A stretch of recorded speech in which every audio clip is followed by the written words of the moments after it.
Traffic वाहतूक पोलिसांकडे एक लेटर दिलेलं आहे, काय सांगाल, काय मागणी? 2 दिवसापूर्वीच पाहिलं असेल तुम्ही, धारावीला सिलेंडर ट्रक भरलेला, यात मोठ्या प्रमाणात स्फोट झाला.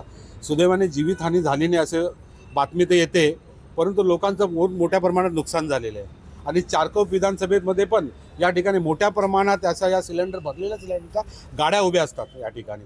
जबकी आपला छत्रपती शिवाजीराजे कॉम्प्लेक्स एवढं कपोल शाळेजवळ आहे, यात मोठ्या प्रमाणात 10-15 गाड्या सिलेंडरनी भरलेल्या गाड्या उभ्या असतात, रस्त्यावरती उभ्या असतात.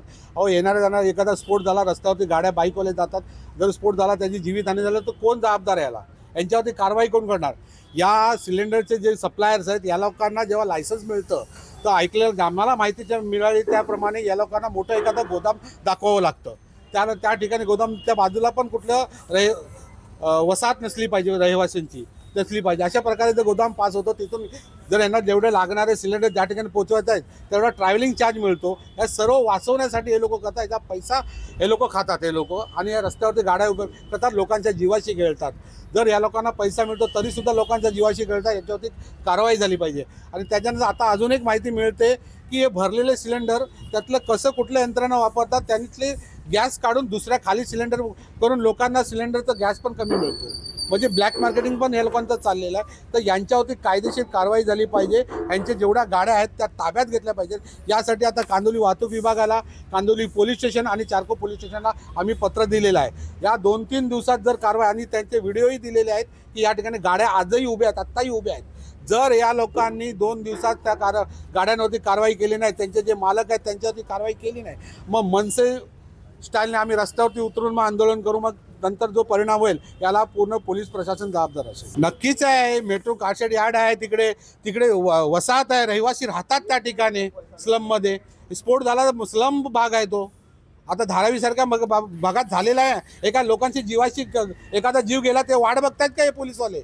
यांच्यावरती कारवाई 2 दिवसात जर पोलिसांनी केली नाही, चारकोप पोलीस स्टेशन असो, कांदिवली पोलीस स्टेशन असो, या कांदिवली वाहतूक विभाग असो, 2 दिवसात कारवाई नाही केली तर तिसरा दिवस हा मनसेचा असेल. पूर्ण लायसन्स घेण्याचं काम करतात, मात्र यांच्याकडे जी परवानगी दिले जातात ते कुठेही परवानगी नसते. याची माहिती तुम्ही गॅस एजन्सीला दिलीत का?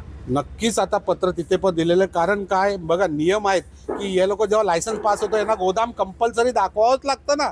मग गोदाम दाखवल्यानंतर गाड्या भरलेल्या इथे उभ्या कशा असतात? म्हणजे यांच्याकडे गोदाम नाही आहेत. हे लोक रस्त्यावरती गाड्या उभ्या करतात, सिलेंडर ठेवतात आणि तोही पैसा खात आहेत, येणाऱ्या ट्रॅव्हलिंग चार्जेस खात आहेत. आणि हे लोक गव्हर्नमेंटलाही लुटत आहेत. त्या ठिकाणी जे मेन एजन्सी आहेत, HP असो, भारत गॅस एजन्सी असो, या लोकांकडे तर पैसे घेत आहेत ना लोक. आणि हे ब्लॅक मार्केट, यांचे लायसन्स रद्द झाले पाहिजेत, यांच्यावर कायदेशीर कारवाई केली पाहिजे. लोकांच्या जीवाशी खेळतात रस्त्यावरती गाड्या. रस्ता हा रहदारीसाठी आहे का यांच्यासाठी पार्किंगसाठी आहे? एखादा स्फोट झाला तर काय होईल? आज मालोनीमध्ये माहिती आहे, एक 4 माळ्याच्या अनुत्रास बिल्डिंग प्रस्ताव पडली, त्याच्यानंतर काय जाणार एक कुठला तरी बाईकवाला होता, 2 माणसं त्या बिल्डिंग खाली दाबले गेले, रस्त्यावरती जात होते ते. असाच प्रकार एखादा गाड्या घेऊन चालला स्फोट झाला, मेला तो बिचाराचं काय? म्हणजे सर्वसामान्य माणसाची जीवाची खेळतायत का नाही? यांच्यावरती कारवाई झाली पाहिजे, अन्यथा मग आम्ही मनसे स्टाईलने रस्त्यावरती उतरू.